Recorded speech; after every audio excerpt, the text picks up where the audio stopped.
Hi to all, this is queen Yuthika vlogs. ఈరోజైతే మా ఊర్లో పెద్ద చెరువు ఉంది. ఆ చెరువులో చేపలు పట్టారు. అయితే వేశారంట అందులో చేపలు. అవి చాలా పెద్దగా అయిపోయాయి. మీకు కనిపిస్తుంది చూడండి ఇప్పుడు ఎంత పెద్ద చేపనో. అయితే అలాంటివి 2, 3 తీసుకొని వచ్చాడు. అయితే నేను అడుగుతున్నా అనమాట, అన్ని చేపలు ఎందుకు ఒకటేసారి తినొద్దు కదా అని చెప్పి. నాతో ఫన్నీగా మనం ఇవన్నీ చేపలు పచ్చడి చేసుకుందాం, అలాగే ఫ్రై చేసుకొని తిందాం అని అంటున్నాడు. అమ్మో ఇవన్నీ వద్దు అంటే, కాదు ఇవన్నీ తనతో వర్క్ చేస్తారు కదా, వాళ్ళు తీసుకోమని చెప్పారంట. వాళ్ళు విలేజ్లో అవైలబుల్ లేరని. సో వాళ్ళ కోసం అని తీసుకున్నాం. ఈ పక్కకి కవర్లో పెట్టేసాం చూడండి. ఈ ఫిష్ ఒకటి మాకు చూస్తే ఇంత పెద్దగా ఉంది, కానీ కట్ చేసిన తర్వాత ఎంత వస్తుందో చూడాలి. బట్ ఫిష్ తీసుకుంటాం కానీ ఎంతో ఎగ్జైటింగ్గా దాన్ని కట్ చేయడం అయితే పెద్ద ప్రాసెస్. అమ్మ అది పెద్ద టాస్క్ అనిపిస్తుంది నాకైతే. ఎంత ఇష్టంగా తీసుకుంటామో ఫిష్, అది కడగాలి, మళ్ళీ తిన్న తర్వాత 2, 3 డేస్ వరకు ఆ స్మెల్ అలానే ఉంటుంది కదా. కానీ చాలా హెల్దీ కదా ఫిష్. అందులో ఫ్యాటీ యాసిడ్స్ ఉంటాయి. చాలా హెల్దీ ఫుడ్ కూడా. ఎప్పుడు కాకపోయినా అప్పుడప్పుడైనా ఇలా సీ ఫుడ్ తినాలి కదా. సీ ఫుడ్ అంటేనే చాలా హెల్దీ, కానీ మనకు అన్నీ అవైలబుల్ ఉండవు, అన్నీ దొరకవు కదా. శ్రీశైలం వెళ్ళినప్పుడు అయితే మనకి అక్కడ ఎండు రొయ్యలు, బొమ్మిడి చేపలు, ఫ్రాంక్స్ ఇట్లాంటివి చాలా డిఫరెంట్ టైప్స్ ఆఫ్ చేపలు చూడొచ్చు మనం. బట్ మన విలేజెస్లో అయితే ఇట్లాంటి పెద్ద చేపలు మాత్రమే దొరుకుతాయి కదా.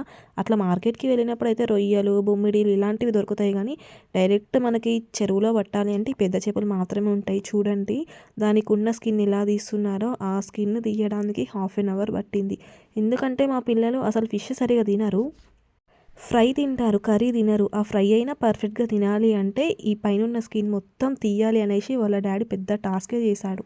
నేను అడిగినా అనమాట, ఇంత కష్టం ఎందుకు, అక్కడే కట్ చేయించుకొని రావచ్చు కదా అంటే, ఆ చేపలు పట్టే వాళ్ళు ఓన్లీ చేపలు పట్టి అమ్ముతారు అంతే, కట్ చేసి ఇవ్వరు. ఇప్పుడు మనం ఈ చేప తీసుకున్నందుకు మనమే వాష్ చేసుకోవాలి. అదే చేపలు పట్టే వాళ్ళు కట్ చేసి ఇచ్చారనుకోండి, ఆ పైన స్కిన్ అలానే ఉంటుంది, వాళ్ళు అలానే కట్ చేసి ఇస్తారు. ఒకవేళ మనం ఇంటికి తెచ్చి కడుక్కుంటే మాత్రం ఇంత నీట్గా కడుక్కోవచ్చు, కానీ పెద్ద ప్రాసెస్ మన దగ్గర. ఎందుకంటే అన్ని ఐటమ్స్ ఉండవు కదా, టూల్స్ కట్ చేయడానికి. చూడండి ఈ ఇలపిట అంటే తెలుసా మీకు? ఇది మా అత్తమ్మ ఆమె పెళ్ళప్పుడు చేయించుకుందంట. అప్పటి నుంచి అది అలాగే ఉంది. దాన్ని ఎక్కువగా యూజ్ చేస్తాం మేము. ఇప్పుడు చిన్న చిన్న చేపలంటే కట్ చేయొచ్చు. ఇది పెద్దగా ఉంది కదా, హెడ్ అస్సలు కట్ కావట్లే. అయినా కూడా మెల్లగా ట్రై చేశాడు. ఒక చిన్న షార్ప్ నైఫ్ ఉంటే దాంతో పాటు కట్ చేసి లోపల ఉన్న పార్ట్స్ అన్నీ తీసి పడేశాడు. బట్ నీట్గానే ఉంది ఫిష్ అయితే. దాన్ని నీట్గా వాష్ చేసి మనం సేమ్ ఇప్పుడు చికెన్ ముక్కలు ఎట్లా కట్ చేస్తామో, ఈ స్కిన్ తీసిన తర్వాత ఆ ఫిష్ కూడా సేమ్ అలానే అయ్యింది. నీట్గా తినాలి, ఎంత కష్టమైనా కదా. చూసి చాలా చెప్తాం కానీ చేసే వాళ్ళకే తెలుస్తుంది ఆ పని ఏంటిది అని. నేనేమో పక్క నుండి అబ్బా అయ్యో ఇది అలా అది అలా అని అడుగుతున్నా, కానీ ఆయనకి అక్కడ కూర్చొని చేస్తుంటే ఆ నడుము నొప్పి, ఆ హ్యాండ్స్ పెయిన్, అక్కడ అవి కట్ చేయడానికి. ఎంత చేపలు తీసుకోవడం అంటే ఈజీగా, తినడం అంటే కొంచెం కష్టం, వండడం ఈజీయే. బట్ ఇదంతా కట్ చేసి పెట్టడం అంటే పెద్ద ప్రాసెస్ కదా. విలేజ్లో అయితే ఎప్పుడు ఎక్కువగా పడ్డారు చేపలు. కొన్ని మంత్స్కి అలా చేపలు పడతారనమాట. ఎందుకంటే మంచినీళ్ళు కాబట్టి చాలామంది తీసుకుంటారు. మనకి చికెన్, మటన్ అంటే రెగ్యులర్గా దొరుకుతాయి కదా. బట్ ఈ చేపలు అయితే అప్పుడప్పుడు ఇలా పట్టినప్పుడే ఫ్రెష్గా, ఎందుకంటే మన ముందే పడతారు కదా, అట్లా తీసుకోవాలి. బయట మార్కెట్స్లో చేపలు దొరుకుతాయి, కానీ అవి ఎన్ని రోజులు ఫ్రీజ్ చేసి పెట్టి మనకు అమ్ముతారో మనకి తెలియదు. ఏ చెరువులో పడతారో తెలియదు, ఏ నీళ్ళల్లో పడతారో కూడా తెలియదు. ఇలా మనకి డైరెక్ట్గా మన కళ్ళ ముందు పట్టి మనకి ఇచ్చి అమ్మినప్పుడు మనం మంచిగా తీసుకోవచ్చు కదా. ఎందుకంటే హెల్తీ ఫుడ్ అప్పుడప్పుడే దొరుకుతుంది కాబట్టి మనం అప్పుడప్పుడే తినాలి. అలా అని మార్కెట్లో చేపలు తీసుకోవద్దని కాదు, మీకు నచ్చితే తీసుకోవచ్చు, లేకపోతే లేదు. కానీ నేను ఎగ్జాంపుల్ చెప్తున్నాను. డైరెక్ట్గా మన కళ్ళ ముందు పట్టిస్తే తీసుకోవడం బెటరా, లేకపోతే మార్కెట్లోకి వెళ్ళినప్పుడు అవి ఫ్రీజ్ చేసి 2, 3 డేస్ తర్వాత అమ్ముతారు చూడండి, అవి బెటరా చెప్పండి. ఫైనల్లీ ఫిషెస్ అయితే ఇలా కట్ చేశారు. చూస్తున్నారు కదా మీరు, ఫిష్ ముక్కలు ఎలా ఉన్నాయి, సేమ్ చికెన్ ముక్కలు ఎలా ఉంటాయో అలా ఉన్నాయి. ఎందుకంటే పైన స్కిన్ తీసిరు కాబట్టి అంత నీట్గా కనిపిస్తుంది.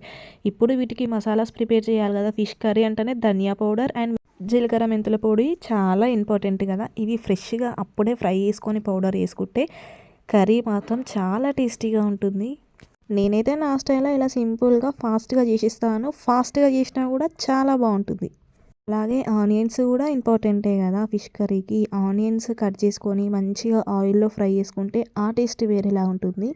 డైరెక్ట్ ఆనియన్ని గ్యాస్ పైన పెట్టి కాల్చుకొని అవి ఆయిల్లో ఫ్రై చేయకుండా డైరెక్ట్ మిక్సీ చేసామనుకోండి, ఆ టేస్ట్ డిఫరెంట్గా ఉంటుంది. నేను ఎప్పుడైనా ఆనియన్ కట్ చేసి ఆయిల్లో ఫ్రై చేసి మిక్సీ చేసేదాన్ని. బట్ ఈరోజు ఆనియన్స్ డైరెక్ట్ గ్యాస్ పైన ఇలా కాల్చుకొని అవి కట్ చేసి మిక్సీ చేశాను. చూద్దాం ఎలా ఉంటుందో టేస్ట్.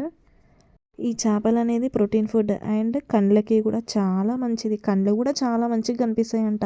అలా అని రోజు తింటామా చెప్పండి? నాకైతే స్మెల్ అస్సలు నచ్చదు. కానీ ఏం చేస్తాం చెప్పండి? వండాలి, తినాలి. తిన్న 2-3 డేస్ తర్వాత కూడా ఈ చేపల స్మెల్ అలాగే వస్తుంది. అయినా కూడా నచ్చకపోయినా చెయ్యాలి, నచ్చినా చెయ్యాలి. ఈ ఫిష్ కర్రీ వండడం పెద్ద ప్రాసెస్ అని చెప్పేసి నా మ్యారేజ్ అయినాక కొన్ని ఇయర్స్ వరకు కూడా నేను ఫిష్ కర్రీ వండడం నేర్చుకోలేదు. ఎందుకంటే అది నాకు రాదులే అని ఊరుకున్నా. బట్ ఇప్పుడిప్పుడు వండడం నేర్చుకున్నాను. చాలా ఈజీయే బట్ టేస్ట్ మాత్రం మంచిగా రావాలి. ఏదైనా చేస్తూ ఉంటేనే వస్తుంది కదా! పెళ్ళి కాకముందంటే మన అమ్మ వాళ్ళు అన్నీ చేసి పెడుతుంటే పెళ్ళైన తర్వాత మాత్రం కంపల్సరీ చేయాల్సిందే. రాకపోయినా నేర్చుకొని చేయాలి కదా! అలా అన్నీ నేర్చుకుంటాం కానీ ఇలాంటివి పెద్ద పెద్దవి చేయమని చెప్తే ఎక్కడ చేస్తాం చెప్పండి? టేస్ట్ ఎలా వస్తుందో తెలీదు. వచ్చిన తర్వాత ఏమంటారో తెలీదు. ఒకసారి అంటే ఊరుకుంటారు. నెక్స్ట్ టైం కర్రీ నచ్చకపోతే అప్పుడు కామెంట్స్ చేస్తారు కదా! ఇలా ఉంది, అలా ఉందని. అందుకే వండేటప్పుడు మాత్రం చాలా భయంగా జాగ్రత్తగా ఉండేదాన్ని. ఈ ఫిష్ హెడ్ అంటే ఎవరికి ఇష్టమో చెప్పండి? మా మామయ్య తింటారు మా ఇంట్లో అయితే. అసలు అది పడేస్తుండే కానీ అందులో బ్రెయిన్ ఉంటుందంట. అది చాలా టేస్టీగా ఉంటుందంట. మా మామయ్య ఒక్కరు మాత్రమే తింటారు అది. అందుకని కర్రీలో వేసేసాను. ఫిషెస్ ఫ్రైకి కూడా కొన్ని తీసి పక్కకు పెట్టాను. అవన్నీ కలిపేసి కొద్దిసేపు ఫ్రిడ్జ్లో పెట్టేసి ఆ తర్వాత పిల్లలకి ఫ్రై చేశాను. ఫైనల్లీ నా ఫిష్ కర్రీ అయితే రెడీ అయిపోయింది. నా ఈజీ ప్రాసెస్లో నేను ఇలా చేశాను. మీరు ఎలా చేస్తారో కామెంట్ చేయండి. మీకు ఫిష్ కర్రీ అంటే ఇష్టమా? ఫ్రై అంటే ఇష్టమా? మా ఇంట్లోనైతే ఫిష్ ఫ్రై తింటారు ఎక్కువగా. కర్రీ అయితే మేము తింటాం. పిల్లలైతే ఫ్రై తినేసిస్తారు. వీడియో కనుక నచ్చినట్టయితే ఒక్క లైక్ ఇవ్వచ్చు. అలాగే సబ్స్క్రైబ్ చేసుకోండి. Thank you for watching.